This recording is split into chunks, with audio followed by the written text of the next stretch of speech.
Okay, so this is the Platonic Academy of Melbourne, summer 2024, Plato's Republic, session 1.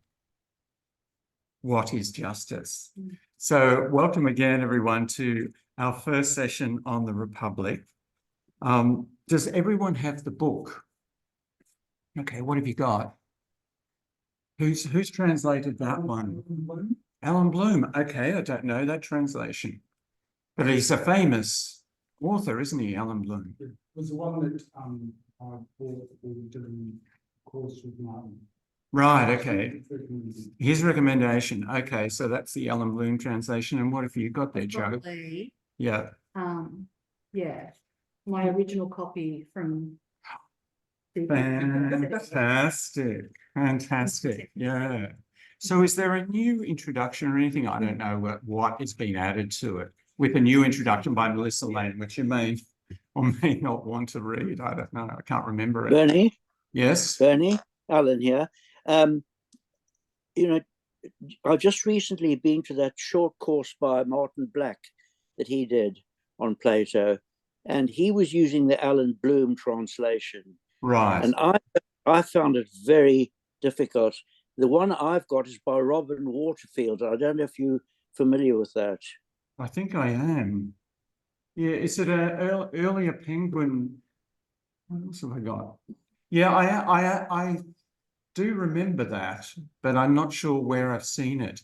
Other translations are, there's another translation in Penguin by Christopher Rowe. Now, the reason I recommend one of the reasons I recommend the Lee translation for this class is because it has these little introductory passages and divides it up a bit so you kind of know where you are. But, you know, whatever people prefer, it's okay. We'll be looking at the translations of key words, and if they're translated differently, well, then that's very interesting for us. So there is that Rowe translation. There's the Lee translation, which is the one that I've asked readings to get in.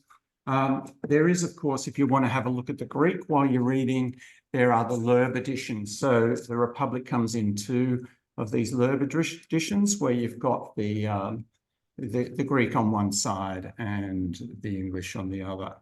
Okay, so they can be handy. Another translation, which I haven't fully read, but it's interesting because I like the author, and sections I've read are interesting, is by Cornford, Francis Cornford.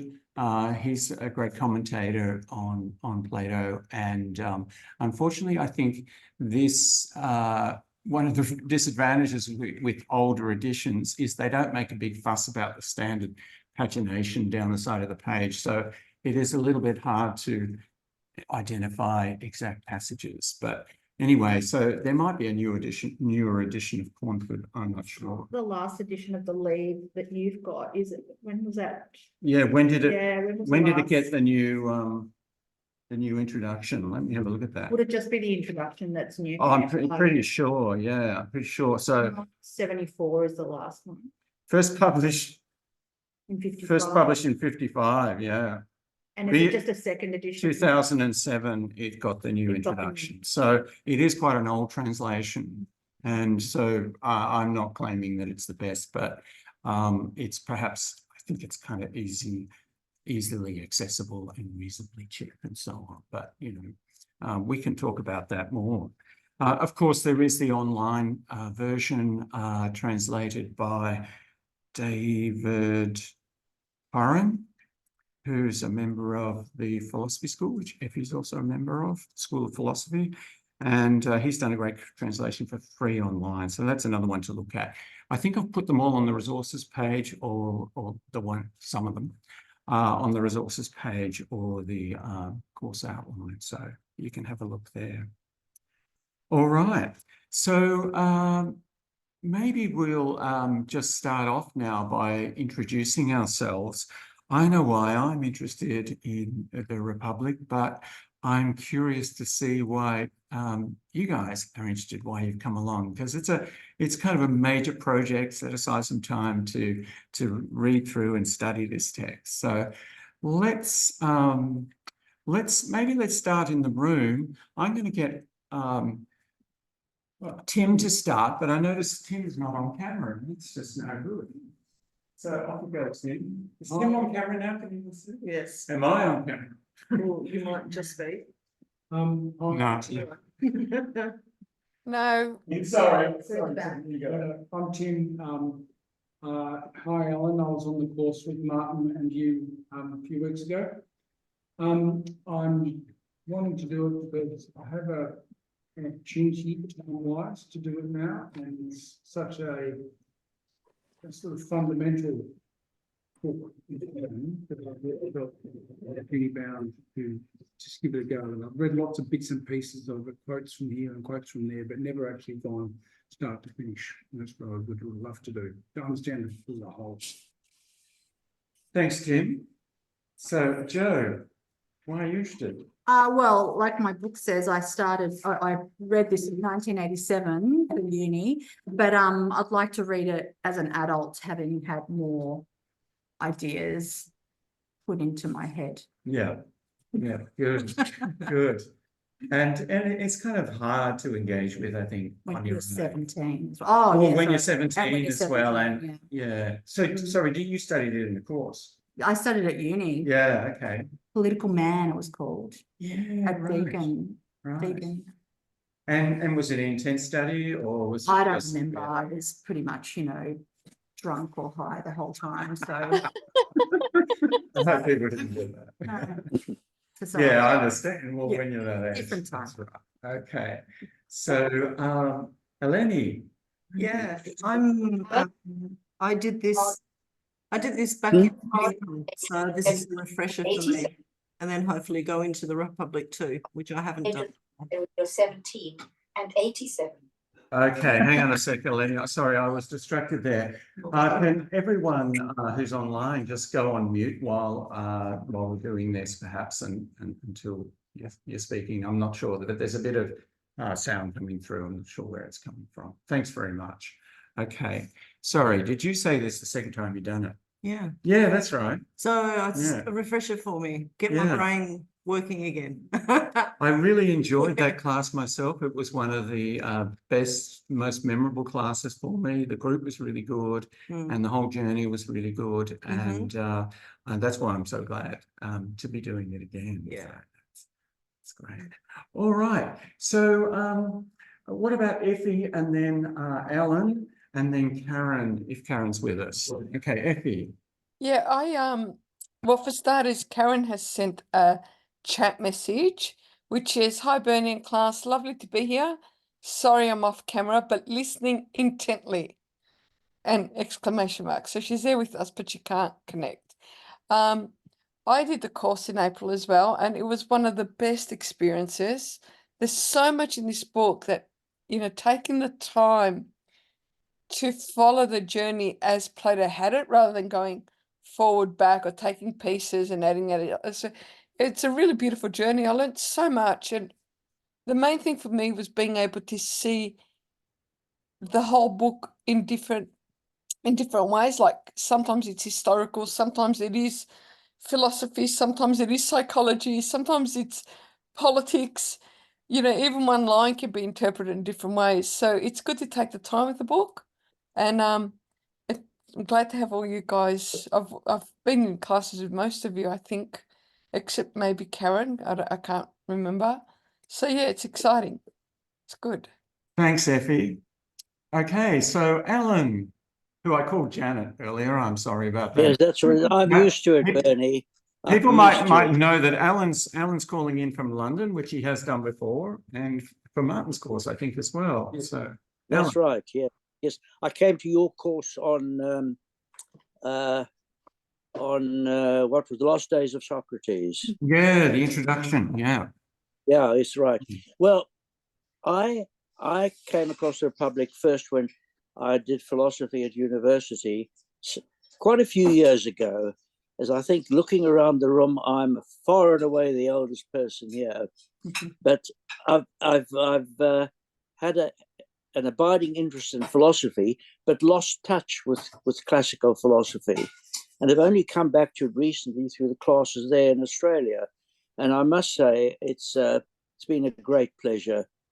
And well, as you say, I mean, the Republic is one of the great books of Western civilization. And reading it now again, it's just staggering that this man who lived 2,500 years ago is probably got a better brain than anybody alive today on the planet. Thank you, Alan. Thanks very much. Yeah, it really does strike me reading these texts to think that they were written in the wax. If people see them, sometimes they appear in the images like a laptop or something. Though it'd be a duplex wax thing, and they'd just be writing in the wax. And you know that there's no word processing where you can move the paragraphs around and everything. And I was thinking about this the other day, that he must have been able to formulate his ideas in his mind and through conversation, obviously, before putting it down, because it's not like you can just, you know, as you said, no liquid paper. that's right. So it must have been all so well formulated in his Well, mind. they could re-edit, of course, because it is in the wax. So Yeah, they could, but you know, not so much. right. Yeah. That's right. So it is extraordinary. It is absolutely extraordinary. So so as people know, what I normally do is I have a bit of a chat, and then there's some discussion, then chat, and then discussion. So that'll be the format this time. But of course, we will spend a bit of time before we get to the reading. It was a small, fairly light bit of reading this time.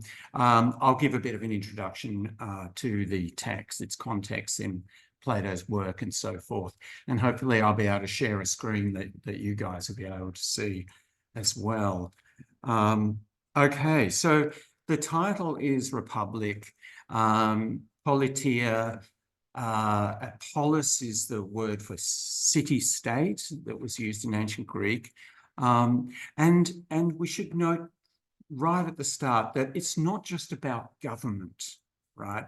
It's about social organization and culture. It's much broader than just saying, how should we govern our society? So we can think of it as constitution of the society, where that idea comes from, but even more broadly than that, to include social organization and culture. So what's it about? So the most glaring thing that it is about, the most obvious thing it's about, is that it's a utopian project. An imaginary creation of a Kallipolis, a beautiful, fine, noble city.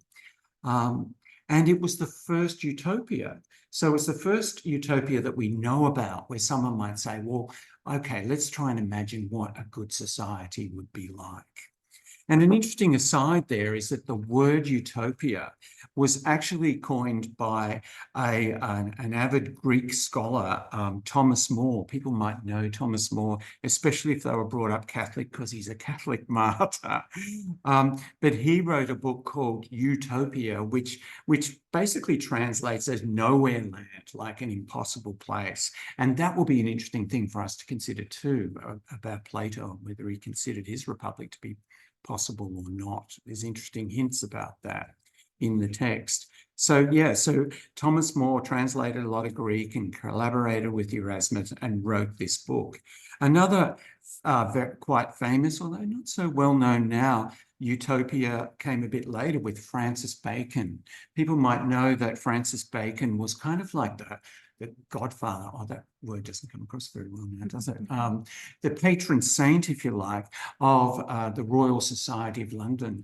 And part of what they modelled their institution on was the House of Wisdom in Francis Bacon's New Atlantis. Now, the New Atlantis, right, of course, is referring back to the Timaeus and the old Atlantis, the Atlantis that was discussed in Plato's Timaeus.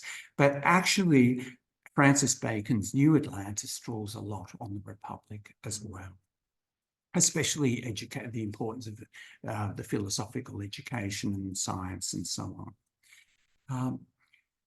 So a subtitle of the text that came on a bit later when a chap was organising all Plato's works is on justice. And to a certain extent, this is apposite. This is justifiable. Justice or dike has a broader meaning of well-formed or well-being. It's not only a political justice system, which tends to be our emphasis. I reckon that's Norman coming now. Yeah, just well, maybe we'll just answer it. To that. I'll answer it. No, you're right. Bernard speaking.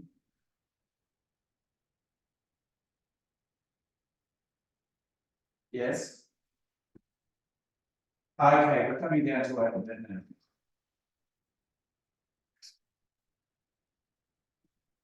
Okay, sorry about that, folks. We're pretty disorganized today, but we're getting there. All right, so yeah, on justice. So justice is important here, and we've got to think of justice as having this broader meaning.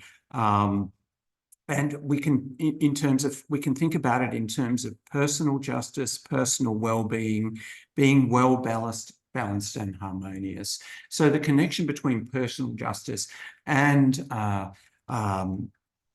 social justice, the way we normally think of it with the justice system and so on, is important in this text because we're talking about what is a just person, and then we're saying, well, the just person needs to have a just society. So in order for people to be just, to have good well-being, to be harmonious, they need to live in a just society. And then, well, what is this? And off we go. Okay, now has anyone here read the Gorgias? Right, maybe a long time ago, yeah. So last time we took this, we took it directly after the Gorgias and studying the Gorgias, and the similarities are quite remarkable. And you can kind of see in the Gorgias perhaps that Plato was milling over. Oh, now we're hi Norman. Yeah, hello. We can probably sit. Okay, we might need to sit you guys maybe down here.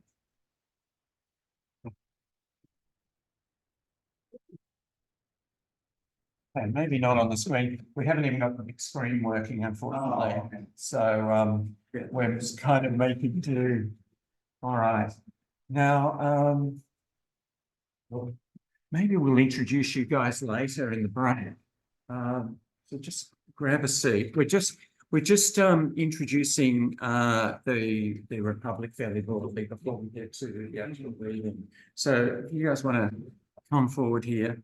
Okay, and I was just saying that the Republic is about city-state, politia, it's called in Greek, and polis means city-state.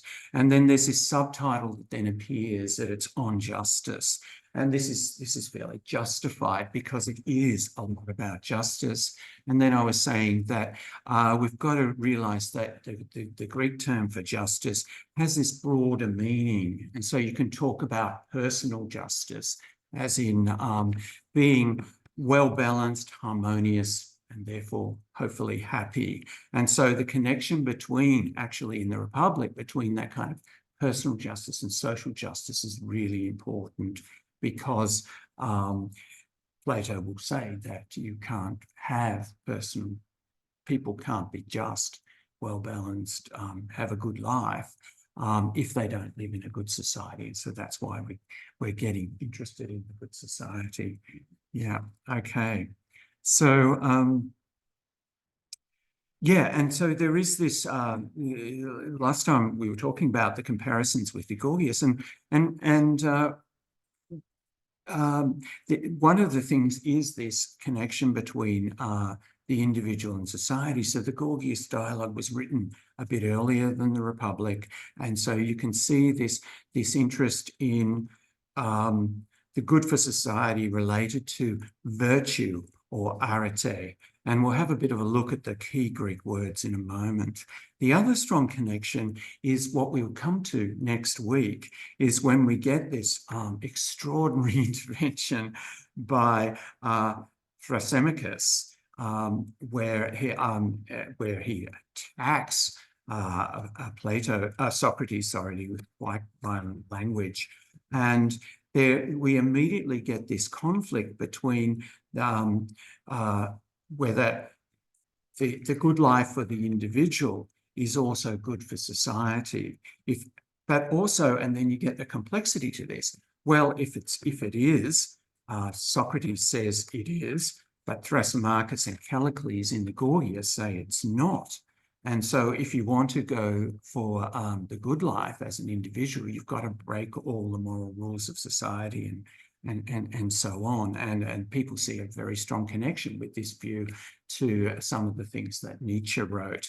But anyway, there is a complication there, of course. If everyone goes for the good life, not just the particular tyrant or whatever, but if everyone does, if everyone works in their own interests, then perhaps that produces a bad society. And so in a bad society, the individual may not be able to lead the good life. So if everyone pursues the good life, as in good for the individual, bad for society, then nobody can have the good life. And we often see this in, when you see dysfunctional societies that are broken down or whatever, that's the examples of that. So there is this debate about whether they're the same, whether the good for the individual is the same as the good for society, and then if they're not, what's going to happen there, and therefore what should you do? Okay, so that's the book. Now, the setting, I'll just remind people again, when this book was written, it's Plato. We remind each other each time in our classes. There had been the Peloponnesian Wars, which went on and off for 30 years. And then there was this brief rule of the 30 tyrants in Athens in 404 BC. And this seems to be influential on Plato's writings, especially about what is the ideal form of government. And, Plato was very close to this. He was growing up when it happened, and his uncle Critias was one of the worst among these tyrants during this tyrannical rule, where summary executions and a lot of violence and oppression. Critias is also really interesting. We only have fragments of it, but he wrote a play that deemed to be promoting atheism. Okay, so the other important context, of course, is Athenian democracy. And this was a radical democracy, much more radically democratic than our society. So remember, we just don't, when we think of democracy, what do we think? Voting every 4 years or something. It was much more radical than that. So all free men, so it was a society of free men in terms of the polity, that women weren't involved pretty much at all. And then there were all these slaves, so it was this minor group. But democracy within them involved like the rotation of powers between so-called tribes, and then positions sometimes being given to people by lot, by pulling a name out of a hat sort of thing. So important decisions would therefore not be made by the expert, right? Not by the chief health officer or whatever, like someone who's been appointed to a position because of their expertise. And some, they would be decided democratically, whether or not to go to war, whether or not to build the wall, whatever it is that they want to do. And sometimes this was often by a vote, like a plebiscite and that sort of thing. So, people might already know that Plato had his problems with that sort of government, how decisions were, the society was basically powered by persuasion, not by reference to the truth. So how is justice and the good society connected? It's not a necessary connection, is it? But Socrates says, and I quote from page 434e, we set about founding an ideal state, being sure we should find justice in it because it is good. So public justice, which is, so it is public justice, which is our modern meaning of the term. So the Republic is a utopia for the good life, for the happy life, but that is not always the main interest that people have in reading the Republic. So it's not just a utopia, it has layers of meaning, but it is a utopia. Some folks are interested in this utopia in terms of the social structure and the government that it promotes. But a lot of the people that are interested in that especially are often critics, right? And the famous amongst the critics is a philosopher who taught mostly in New Zealand, Karl Popper, where he spends a lot of time in this huge book called The Open Society and Its Enemies, where Plato is the chief enemy of the open society. So people see, especially after the 21st century, as this as a proto-totalitarian state, like the ones that we saw in the 20th century. So, but there's other interests that people have, including the criticism of democracy, the criticism, the way it's seen to engender tyranny, and just, yeah, social political criticism in general, not just the positive utopia, but that sort of perspective on things that can go wrong with society or right with society and what to do about them. Sorry, was Popper opposed to the ideas in the Republic or the type of democracy that existed in Athens? No, Popper was opposed to, Popper would be support democracy, Yeah, and be against the ideal society that Plato is promoting. So Plato is, you would say, anti-democratic, and but the sort of society that he was supporting, well, we can talk about what exactly it was and what sort of character it has. But if you wish to deride it as being totalitarian, I think you've got a reasonably good case, if you know what I mean. Okay, but that's not my main interest, actually, and it's not a lot of people's interest in the Republic, because the Republic is really interesting in terms of the higher philosophy, in terms of the presentation of Plato's higher philosophy, his theory of forms. Most of us would know something about the allegory of the cave, where sensible things are seen to be mere shadows of their formal essences. And this notion of turning the mind's eye around, not the physical eye, but the mind's eye around, to see the formal nature of things, not to focus on their particularity, that's just shadows of their formal essences. Turn around and see where that reality is coming from. So in that allegory, the journey of enlightenment is a journey inwards. It's a journey into the pure state of the forms, the pure realm of the forms, I should say. And this is pictured as climbing out of the cave into this realm and looking at the sun, being enlightened. And this is one of the main places where we get that notion of, or that metaphor, if you like, of enlightenment being philosophical awakening. All right. So, oh yeah, maybe I'll stop. I've talked for a bit there. Maybe I'll stop and ask at this point if there's any questions, comments, or reflections. And anyone online too. Yes, Bernie. Oh, hello. okay. I'll take you, Alan, and then I'll take Tim. Yeah, go on. Yes, just an aside, apropos of democracy.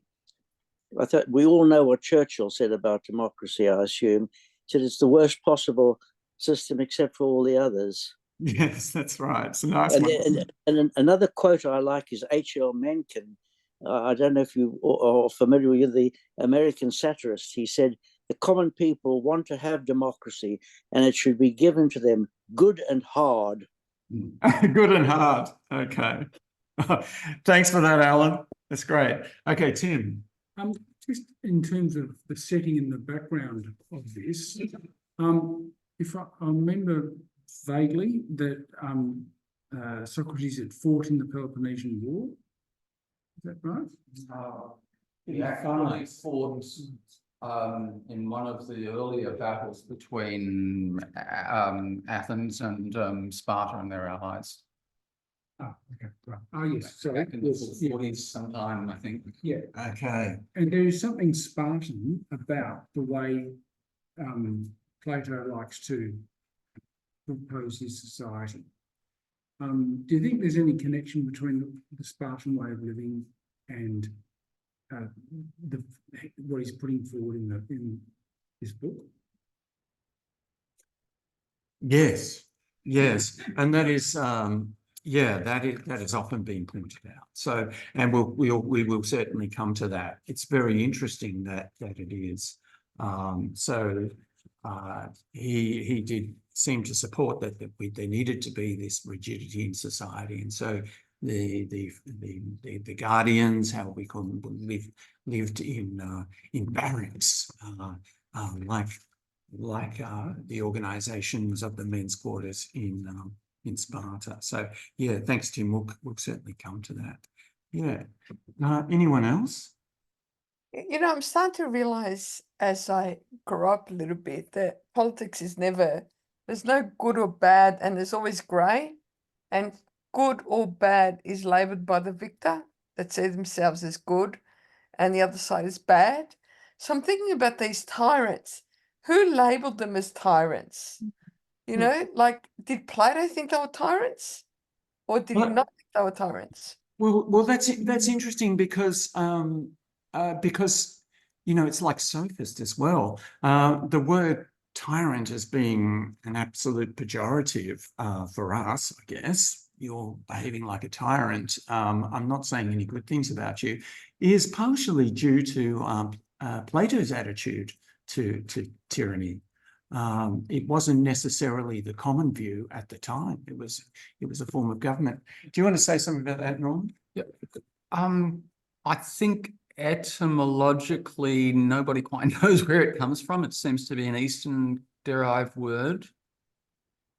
And its original meaning is probably just non-constitutional ruler. And in certain circumstances where people think that a strong man taking over would be a good idea, a non-constitutional ruler can find his way to the top. Julius Caesar would be an example, and Napoleon Bonaparte would be another.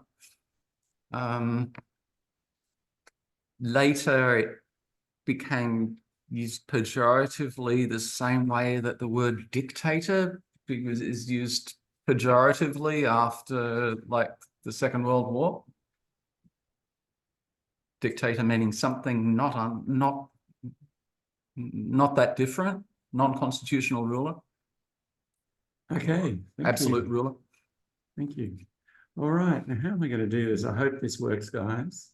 I was actually not actually referring to the word tyrant, but those 30 tyrants. I mean,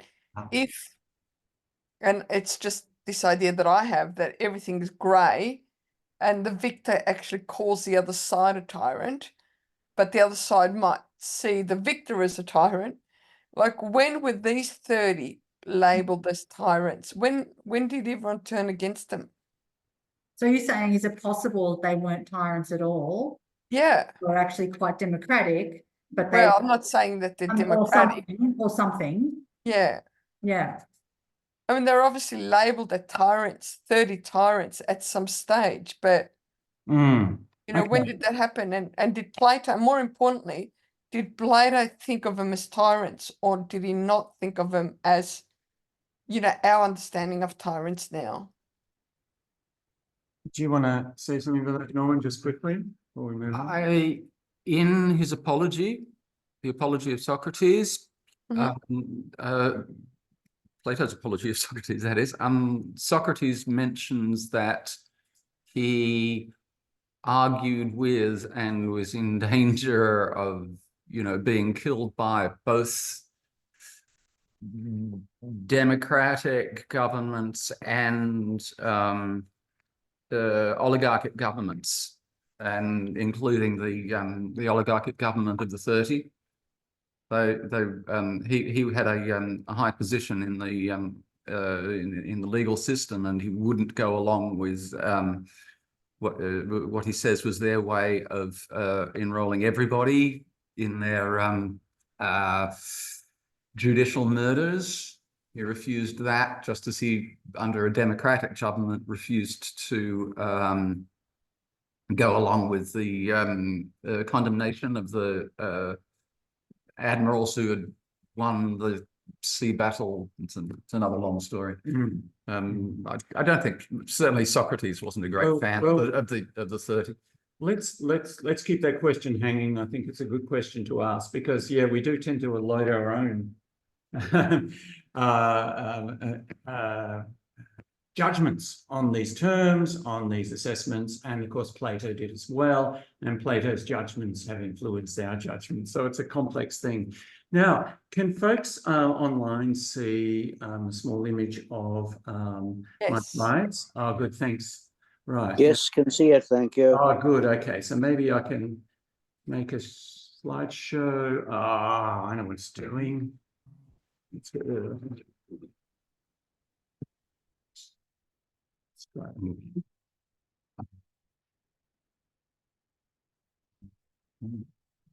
go. All right. All right. Now, can our folks here see the screen? That's going to be the other problem. So, all right. So do you guys want to just position yourself so you can see the screen? All right, just while we've got the screen going. All right, so Plato's what do we do first? Okay. So firstly, the order of publication. So as we might remember from other courses, there is an order of publication that kind of makes sense. Some people consider it more important than others. Some people think they can work out exactly what came after what, but otherwise, you tend to see broad categories, early, middle, and late, and that kind of makes sense. Whether he was slowly revealing his ideas or whether he was actually developing his ideas, well, that's in dispute. But anyway, we get that early period where you got the classic Socratic dialogues, which are often inconclusive. And if people have done reading Plato course, the Euphophro is a classic example of that. Okay, and then in the middle period, you've still got Socratic dialogues mostly, but they tend to be more preachy. So the early Socratic dialogues kind of seem to be skeptical. It's kind of Socrates just bringing down. If someone says this is that, and it's not that, it's not this, it's not this. What is the definition of piety? Well, we don't really know. But then in the middle period, we get these ones that tend to be a bit preachy. And if anyone's done the Symposium or the Phaedo in reading Plato, then they might be aware of that. And then you get the late dialogues that are often not led by Socrates at all. So you've got the Sophist, where you've got this Eleatic philosopher, this follower of Parmenides. You've got Parmenides himself. You can see late that Parmenides was being a big influence. And then you've got the Timaeus, which where you've got this mythical, this invented Pythagorean philosopher or physicist, astronomer, physicist. Anyway, so where does the Republic fit? Well, the Republic is considered to be in the middle period and probably a bit late, probably after the Phaedo. And so it fits in there in that middle period, maybe at the end. So it's late middle, if you like. But it is one of the places where we get the most developed discussion of the so-called forms theory. All right, now I just wanted to also mention just a few Greek words that will come up again and again, and they come up today already in the reading. The first one is arete, which sometimes is translated as excellence or virtue. A common translation, people have moved towards excellence, I think, now, but a common translation is virtue, also well-being, some people say it relates to. So we get this in Plato a lot, these four cardinal virtues, And I'm not sure it's exactly clear whether these are Plato's or whether they're very much traditional before Plato. So that's wisdom, courage, temperance, and justice. But justice is very much promoted here above some of the others. Okay, so and then another important word is the word for just or justice, dicere, which means sometimes is translated as righteousness, although that doesn't work very well in Australia because that has another meaning. It means doing the right thing, perhaps. And for Plato, we get this connection with balance and harmony. So we get this kind of musical thing, metaphor coming in there, that the just person, just society is balanced or harmonious. So the next word I've got there is kalos, meaning fair, fine, beautiful, or noble. So this is in his term Kallipolis. This is what he's going to invent in his utopia, the beautiful city. And the final word, which we also come across today very importantly, is techne. And so this is like craft or skill. For example, the craft of a tailor or a physician. So he uses those examples quite oftenly, or a cook, a chef, if you like. All right. Now, I also wanted to, while we've got the screen up, I want to go through just the order of the book, so we get a bit of a orientation there. So it's a utopia about a beautiful city. He says on page 434E, we set about founding an ideal state, being sure that we should find that it is just, I can't see that on the screen here, because it was good. It was just because it was good, past tense there. All right. Now, the first book is interesting because it actually looks like it was, some people speculated this, a separate dialogue on its own. Okay, and we'll see this when we start reading it, because it has this Thrasymachus debate, which is fascinating, and it sets things up. It's certainly a prelude. We don't get into the utopia thing in this book, but it sets up the premise for developing the utopia. Okay, so book 2 begins the project of building the ideal polity, the ideal city, so that it's good and therefore just. Book 3, we start getting into how we educate the leaders of this society. So there's this criticism of the traditional education by reading Homer, by going through the poets, and kind of using that as a model for society. He rejects that and actually comes back to it later, which is interesting because it was quite scandalous in a way. Okay, and then book 4, we get to this a discussion of psychosocial concerns and a kind of a very specific section, which this edition kind of just, the Penguin edition kind of just ties off as a separate thing, which is a discussion of the role of family and women, because of course, as we've said, women didn't participate very much in society, and yet there was a very important role for women as equals in every respect, except special in one, in that getting pregnant and nurturing the child in their very early years. But other than that, they could have the same role as men. So we'll come to that when we get to book 4. Now we skip a couple of books here, and I hope people appreciate why we do this, because we're staying with the socio-political, psychological sort of theme by jumping straight into where he discusses the different types of government. And he discusses these different types of government in terms of like a good government. We have this good government, perhaps the ideal one, and how slowly it degrades and evolves and deteriorates into tyranny, which for him is the worst form of government. As we were discussing earlier, for Plato, tyranny was the worst form, but not necessarily for everyone he was talking to. Okay, tyranny's bad. And what is the second the second worst form of government, and what leads to it? Tyranny, democracy. Okay, so we will come to that towards the end of part 1. And we have in book 9, he takes a closer look at democracy and how the seeds of democracy, the seeds of tyranny start to emerge in democracy. You get these populist leaders and this kind of evolution of the democratic system into tyranny. And he says this before that sort of thing actually happened in Rome, and certainly before criticisms of what's going on at the moment. Perhaps maybe people see that actually happening in our society or in our societies, different societies at the moment. Okay, and so what we will look at in the second part is this central high philosophical section.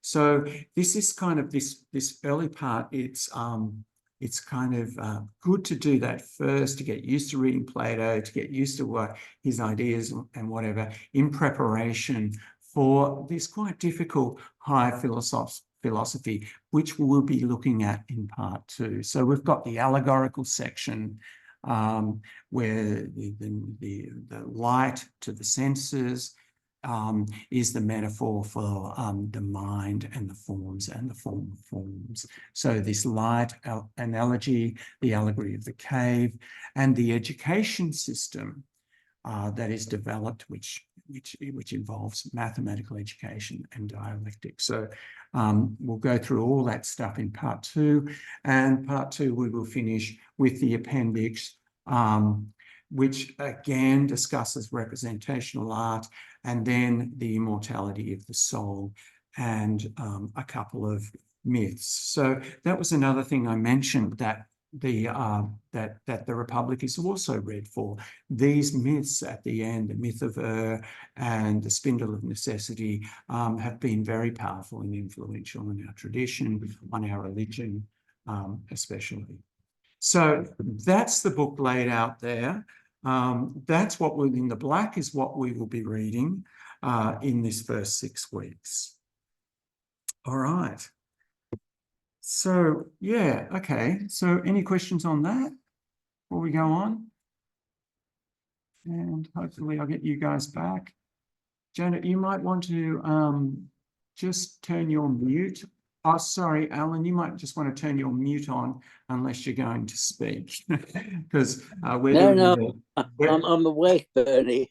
Yeah. No, just because unless you're going to speak, I said, just because we've got it on speaker view. So if you make a noise or something, you immediately come on our screen. So if you just mute unless you're asking a question, that'd be great.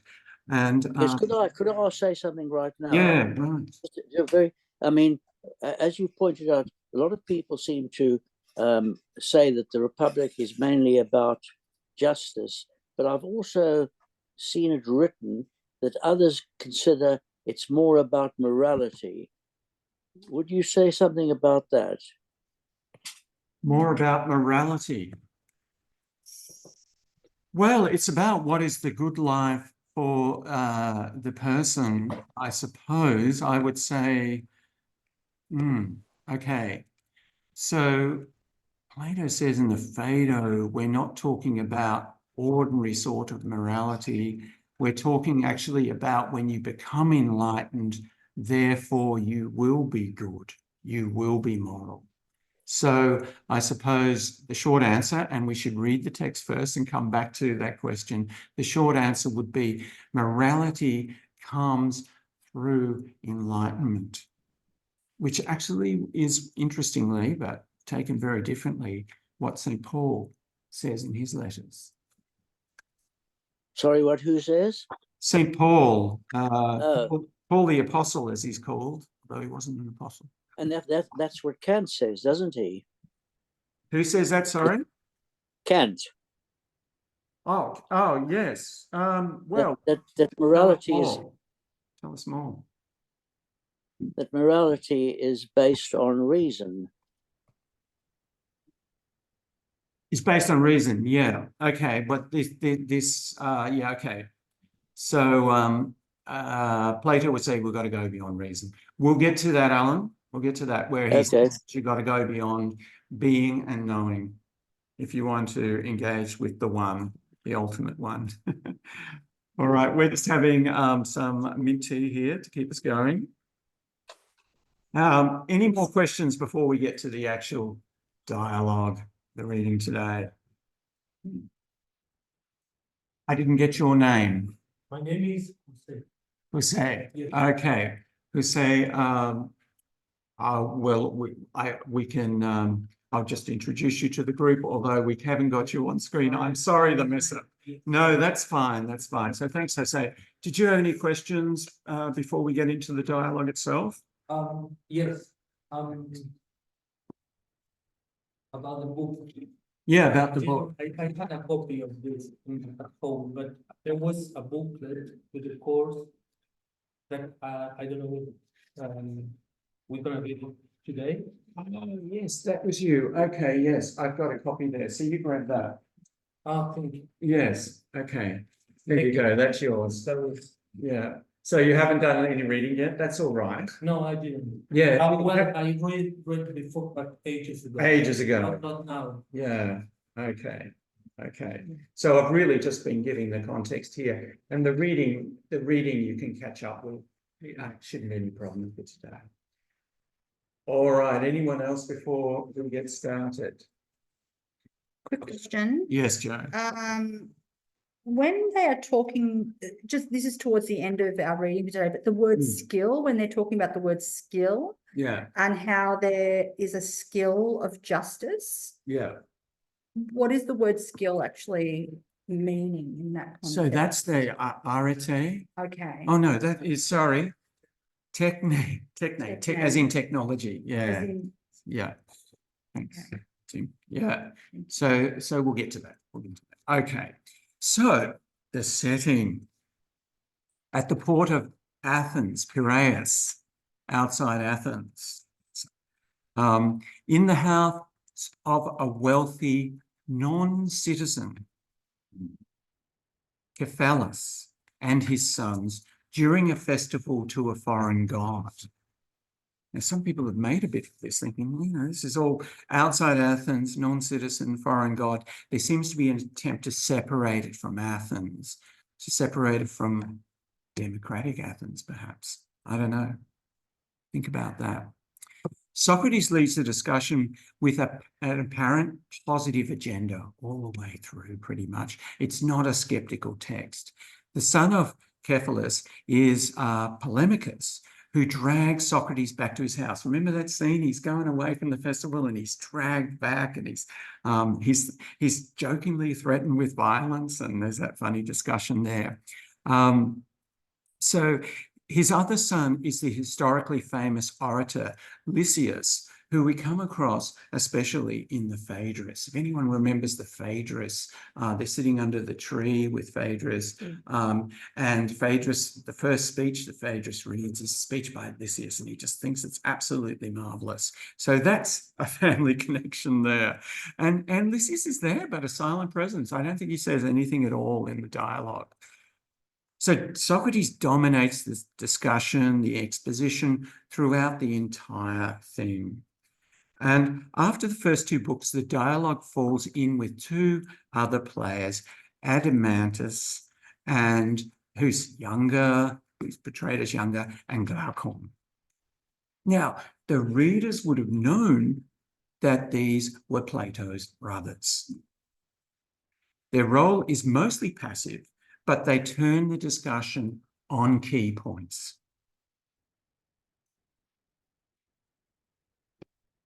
Okay.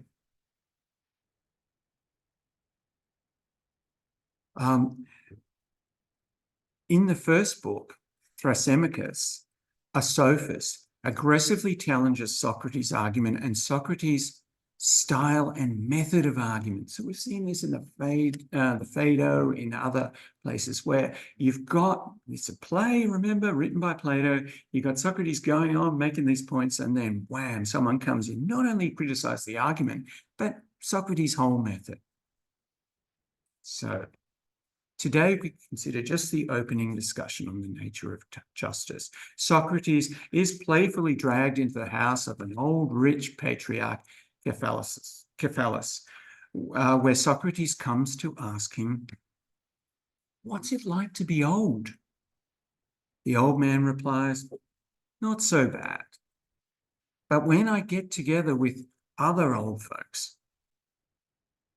they're forever hankering after the pleasures of youth, booze, parties, sex. That was the good life. Now they're barely alive at all. But I don't feel that way, he says. It's like what the poet Sophocles said about sexual urges. I'm glad to have escaped that fiery and fierce master. Another translation says that raging, savage master. When your desires slacken, you're released from lots of mad masters, and it can be peaceful. In fact, an even temper, a good character, bodes well in youth as well as old age. Socrates challenged him and says, well, some might say that that it's because you're rich. It's not because of good character, but because you're rich. And that's why you have a good old age. Cephalus says, no, I don't think so. I'm not saying that poverty is any fun. I'm only saying that a bad man will not find peace in old age, even if rich. Socrates asks him, basically, are you one of those nouveau riche? Or are you old money? He's not nouveau riche. And Socrates is relieved because these nouveau riche types, they tend to be obsessed with money. They're such bores. It's all they talk about. So Socrates asks, he's a bit younger. At this stage, he's a bit younger. What are the advantages of being rich? For me, one advantage of being rich is not what you might expect. As I get older, I start to worry about all those stories of the afterlife, including stories of retribution for injustices committed in this life. Now, people believe that these stories are predominantly coming from the mystery cults. Okay, and so and some people think that these stories of reward and retribution in the afterlife that we see in Plato came from that source. But this is what this character is referring to, we think. But being rich actually helps you stay virtuous. You don't have to cheat and lie to get by. You don't need to leave unpaid debts or avoid the proper sacrifices to the gods. And having money in old age allows you to set things right with the gods, to make up for your injustices of the past before you die. It's easy for the rich to be just. Yes, but this raises the question then, well, what is justice? So this little bit of the dialogue is introducing that question of what is justice. It's introducing it in a discussion of reward and punishment in the afterlife. Reward and punishment for justice, reward for justice, punishment for injustice, especially punishment for injustice. So here we are. We come to the question, well, what is justice? And we get the first definition. Giving back everything you owe. It can't simply be this, says Socrates, pretty much straight off, because then you would give back a weapon to your friend who had gone mad. Why would you do that? There must be a deeper principle involved in the injustice. Nor is justice only about telling the truth, for sometimes it's necessary to lie to be good. So what is this deeper meaning of justice? Well, the old man he said, well, this is getting a bit heavy for me, I think, and I have to go and do my duties. You know, I have to go and appease the gods for injustices maybe that I didn't know I committed. So off he goes. And Polemachus takes over the discussion, and we get the second definition of justice. Justice is to do good to one's friends and harm the enemies. That's on page 332D. This definition takes up the rest of the reading today. So it's introduced. The poet Simonides says that we should give everyone their due. Give everyone their due. What does that mean? Socrates asked us to consider justice as an art, a skill, your translation, techne, all right? Like medicine is an art, and to give your due as a doctor, you give remedies. If you're a cook, your due is to give good flavors in the food. But then, does the art, calls it an art, what does the art of justice supply? To help one's friends and harm one's enemies. So we consider this. But if we want to help your friends and harm your enemies in specific situations, then you need specific skills. If they're sick, you need medical skills. If there's a military problem, you need military skills. If they're on a boat, you need navigation skills to be helped if you're in a storm, or if you need shoes, bricklayer, so on. In particular situations, particular techniques come in handy. But where's the skill of the just? In what situation is a just person especially handy to have around instead of these experts? Justice is handy in business, in financial transactions. But in business, you would want an expert in the specific field of business, right? Well, but what about when there's no particular field of business? When you just want to deposit your money? And in general, because other skills are more useful in particular situations, justice is only useful when you're doing nothing at all. Nothing except keeping something. So the argument goes. Keeping only? What about the opposite skill, taking something? Like with a military skill, if you're good at attacking, you're also good at defense. So too with justice, for keeping as well as for stealing. So the good man is good at stealing as well as keeping. So the just man is a kind of thief. So we conclude that justice is a kind of stealing that can be done to benefit friends and harm enemies. Is that right? Is that what you mean? No, not really. But I don't really know what I mean anymore. Only it must be somehow to do with helping one's friends and harming one's enemies. But what do you mean by friends, says Socrates? Are they those who you think are good and honest? Or those who are really good and honest? Well, they're the ones you judge to be good and honest. But folks may make mistakes, right? Sometimes their enemies are good and their friends are bad. So in these cases, according to your argument, it's just and right to help the bad and harm the good. And good folks are usually just, right? So by your reckoning, it is just to harm good folks. Is that right? No. Something's gone wrong with the argument.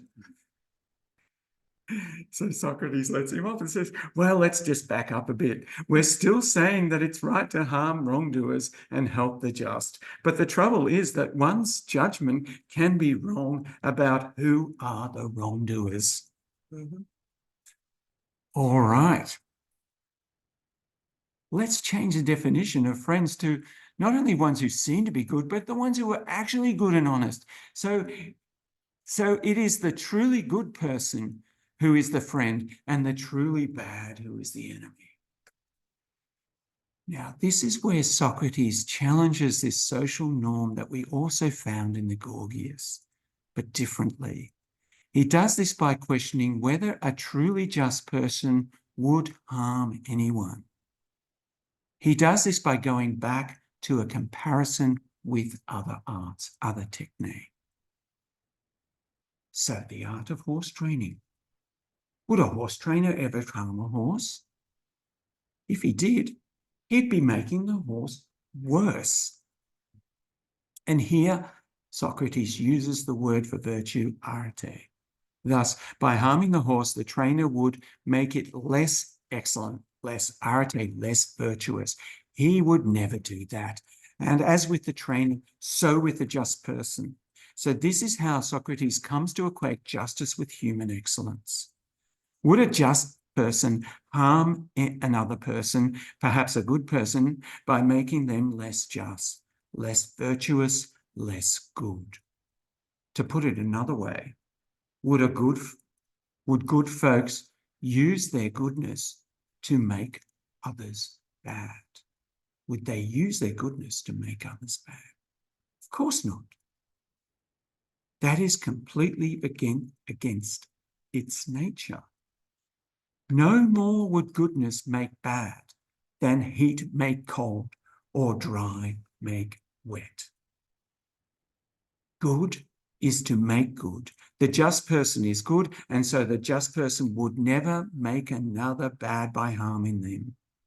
So this definition of justice is bunkum, where justice is helping friends and harming enemies, because it's not right or just to harm anyone at any time. So I reckon this saying that justice is helping friends and harming enemies has its origins not with a great enthused poet, but with a wealthy, arrogant tyrant. So that's Socrates' argument. Any initial questions, comments, or reflections? Socrates doesn't seem to think, probably wouldn't think very highly of a retributive idea of punishment. Yes, well, that's right. And I mean, that's interesting. And we do see that in the Gorgias, and also, especially in the Gorgias, but in other dialogues as well, and later here. So punishment is, we could think of it easily, it's punishing a child, right? You punish a child as a loving parent because you want to do right by them. Okay, you reward and punish your children, and the punishment is not doing bad to them. If it's doing bad to them in the Gorgias, then it's considered to be unjust. Okay, so yeah, it's not retributive punishment at all. And this is also an important way in which Plato influenced our tradition, when, pushing this line of that punishment should be doing good to the person being punished. Okay. It's interesting that you say that, because how we've just all been saying that, or some of us said that it's amazing how we're still referencing this writer from, 2,500 years ago, but also even in criminal justice today, or in punishment today. I mean, I have a friend who works in prisons, and she said that in Victoria, we are not necessarily punishing anymore, where we are not rewarding, obviously, but there's no punishment in the prisons themselves, which is by the by, but it's just making me think it's interesting that are they taking on Plato's ideas today in criminal justice as well, or is it just a coincidence? I don't know. We're still, recycling through these very ancient ideas of what is justice. Do you harm your enemies, or do you just, it's like, when you've got a dog, you don't you don't punish them for the bad, you reward them for the good. Is that? Well, it's that, just rewarding and not punishing, Yeah. but what's the department called in Victoria? Justice? Oh, And okay. no, corrective services. Corrections. Yeah, corrections. Yeah, yeah, Corrections. yeah. What you're doing is you are correcting this Okay. person who's gone astray. Yeah. And so that is the dogma. And Well, that's just one. It's correcting the injustice, bringing it back to justice, not just the person. So in criminology, we learn like there's 6 different aims of the justice system, and correction of the individual or rehabilitation is one. Revenge is the other. Retribution, like there's 6 different, it's not just one thing that we're trying to achieve. That's why the judge will kind of take into account remorse, for example, because that will make a more lenient sentence because you don't need as much correction then. So, yeah. Okay, well, that's a good point. It's not just correction of the individual. Okay, it's also correction for society as well. Yeah.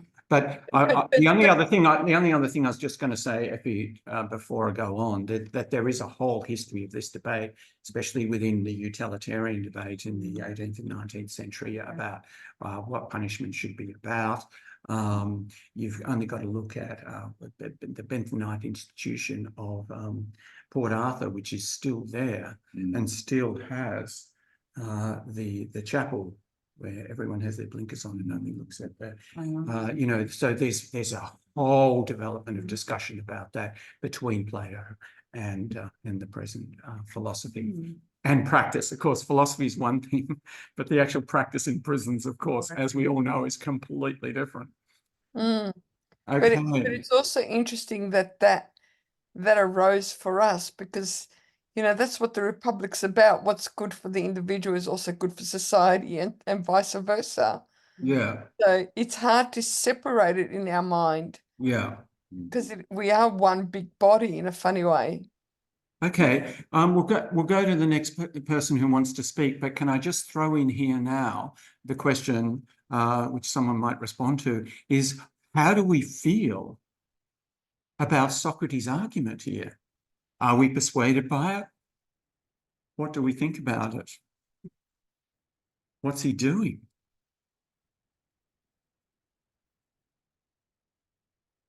Well, he's doing what he always does. Right? What's he always doing? I mean, it's what is it called? The Elenchus, the back and Yes, forth, yes. and it's interesting reading it. Because we sort of did this in the last course that I was in last year, that you see it, you see, oh, what's the point that he's going to make at the end of all this? Because he's asking all these questions, but don't you think that, and what if, and you think, where is he going to go with this? So, I mean, that's what he's doing, literally. Yes. But what is he doing? I don't know the answer. So the Elenchus stuff is I think translates, we understand it as making a case, making a persuasive case, and a technique of the sophists, of the teachers of oratory. And so sometimes people say that sometimes Socrates is just doing that straight stuff of, using that persuasive style of argument. And other times I would, most people would agree he's not.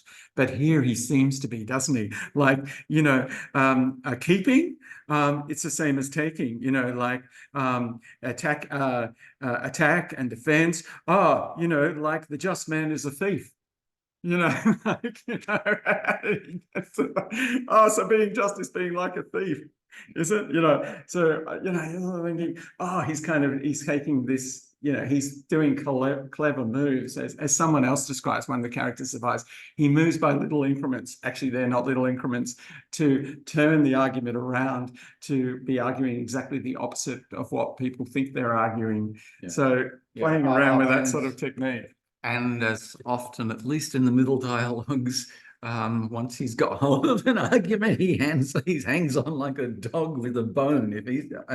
Till he's like demanding that Telemachus admit that it couldn't possibly have been Simonides who said that. That's right. Xerxes. Yeah, it must have been some wild tyrant. Yeah, it couldn't have been some inspired poet at all. Now, can I just cut in here and say two things? The tea is here, so anyone here who wants some tea, you've got to grab it because I can't get up and pass it to you, but do have some. There's plenty left. And the other thing is, just a general thing. Today we started late because this has never happened before. Someone's booking the room right up until 6:30. So I can't do the setup. So I should have booked the room half an hour earlier or whatever. So I'm just wondering if tonight we can go over 10 minutes and whether we can start at quarter to 8 and then just finish. Sorry, no. We can start at 7:15, that's right, and finish at 8:15. Does that give us the hour and a half still? Yeah. Okay. So is that okay with everyone? That would Send suit an me email better. about it. Yeah, great. Yeah. Yeah. Is that all right with everyone? So we'll start it. So that just gives me a chance to be able to set up. I'll send an email for those people who aren't here, but hopefully they're listening to the recording. So we'll start quarter of an hour later at 6:45, and then we'll just finish a little bit later. So and that gives you a little bit more time for discussion right now. So if that's okay, maybe we'll just finish at 10 past because we've got plenty of time in the next 12 weeks. So yeah, anyone else about the style of argument and what they think that's going on here? Why has Plato put this in? Or anything else? You say this, put this in, what are we talking about? Well, Socrates is, so it's what is justice? And then Socrates comes in and the arguments put up, especially the main one, is that justice is about doing good to your friends and harming your enemies. And then he comes in and uses this sophistical style argument. He's critical of the sophists, the methods of persuasion, everything. And yet here we are, we've got a kind of a classic example of it, haven't we? I mean, do we think it's fair? The connections he's making when he sort of says that if justice is doing good to your friends and harming your enemies, therefore it's just like being a thief. I think one behind the interpretation that he's saying, because, for example, being warlike, being good at war, being good at finance means that you can manage money well, also means you can manage money badly. Right? They're two different sides they're two different sides of the same coin. Is one way of saying it. And he's saying, so justice is not one side of a coin, it's looking at it from both sides. Yeah. Okay. I'm not saying that's what he means, Plato means, but it's a way of looking more sympathetically. Or you can just simply say, he's playing with you and he's just trying to make you look stupid, because that's what a sophist is supposed to do. Yes, or wind up the audience, get your attention or something. It's interesting, a different interpretation of that, Tim, from elsewhere in the dialogues, where what Plato might say in that context, he said, in order to be a corrupt banker or accountant or whatever, you need to be a good accountant, right? Yeah. To be a corrupt one, you need to be good, because you need to know what good accounting is. And when you know what good accounting is, then it's only then do you know how to be a really good corrupt one. And so what's the example? The example he uses there. Oh yeah. If you want to, in the Gorgias, if you want to persuade someone to do an injustice to themselves to support your interests, you need to be clear about what the truth is about the situation. in order to manipulate it into Yes. to suit your interests. So you need to be able to understand the politics and understand what will benefit you, even if that is being unjust according to another definition in terms of what society is. So know the rules so that you can. yeah, so you can break them. Yeah. So that's why knowing the truth is a good thing, because you see what the argument from the other side would say is, well, you know, you really only need to know how to persuade people to your view if you want to be a great orator. You know, if you want to be like Gorgias. Gorgias says that, but Gorgias says, well, but Socrates challenges and says, well, actually, you need to know what the truth is in the situation, not just persuading people, not just working on the level of belief. You need to work on the level of truth as well. Isn't there what against that is, I can't remember where else, but somewhere else in Plato, there is this argument that if you know the good, then you can't be anything but. Yes, that's right. That's right. So the only people who are to do bad things are people who don't know the truth. Yes, well, that's it. That's it. And this comes up in this dialogue as well. Yeah, that's right. And so it's kind of like an argument that we struggle with isn't it? But he likens it to like a mathematician in Gorgias. A mathematician doesn't purposely make a mistake. You know, a writer doesn't purposely, you know, misspell something or whatever. If you're a good speller, you spell right. In the same way, if you know what is good, you will do good. And this connects again with what we were talking about earlier, where if you know the highest good, you will do the good because it's the obvious thing to do. And I think we have this separation between that's tricky here, between what's morally right, which we presume perhaps is what's good for society and against my interests. But Plato's saying, you know, the enlightened being knows what good is, and there is no conflict there.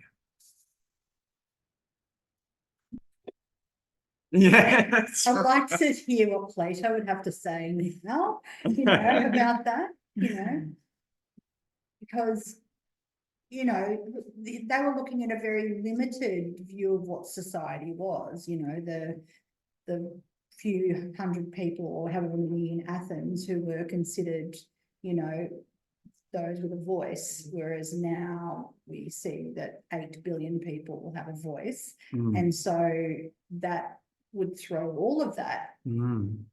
Well, we want to be careful there, and I think we would be careful when we read this section where he talks about different forms of government, because there did seem to be a lot of knowledge in Plato and other writers around the time and later about different forms of government, because they did have these kind of positions where they established city-states, like in the colonies in Italy and so on, where they established the city-state and decided on the constitution, decided on the way of setting up government. And then they had situations where tyrants took over, and they had Xerxes running Persia, and you know, they had a king. And so they had all these different models, and they seemed to know a little bit about it. And when you get to that section towards the end of this first part, you'd just be amazed about how much insight Plato has, maybe not so much insight, but how much kind of knowledge of the options and the dynamics of different types of societies that comes up.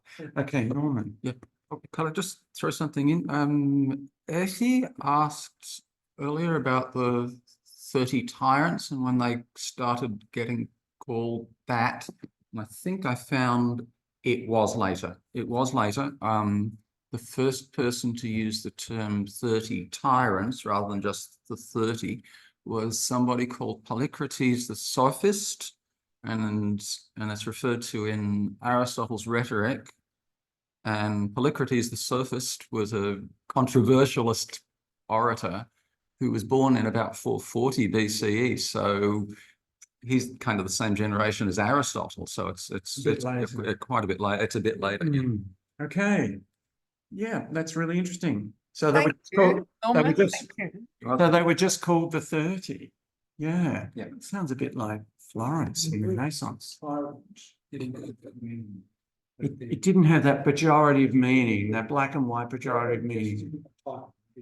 Yeah, to a certain extent. That's right. And same with, you know, like sophist, also. You know, like for us, we say, you know, sophistry. You know, you're not saying a good thing about what someone says when you say it's sophistry. Okay. Sophisticated has a similar origin. That's an interesting one as well. All right, folks. We're getting towards the end.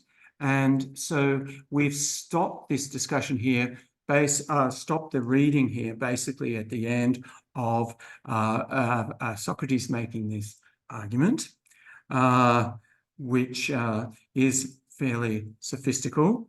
And what's now going to happen is something quite dramatic. Thrasymachus is going to come in and he's going to make an attack on Socrates, not only on his argument, but on his method. And he comes in hard and he keeps going hard. And there is this really hard sort of debate between the two of them that goes through a lot of book one. So that's what we're going to launch into next week. So have a go at reading that. Hopefully you'll find it it is very dramatic. Hopefully you find it fun to read, and we can discuss that next week. Now, as we normally do, we finish on time, but on time for us from now on will be about 15:15. But what I'll do is say goodbye now, but folks are welcome. If you don't have to rush away and get some dinner, folks are welcome online. Just hang around if there's a few more questions that people didn't have a chance to ask or anything else people want to say. So see you everyone next week, and do hang around if you want to.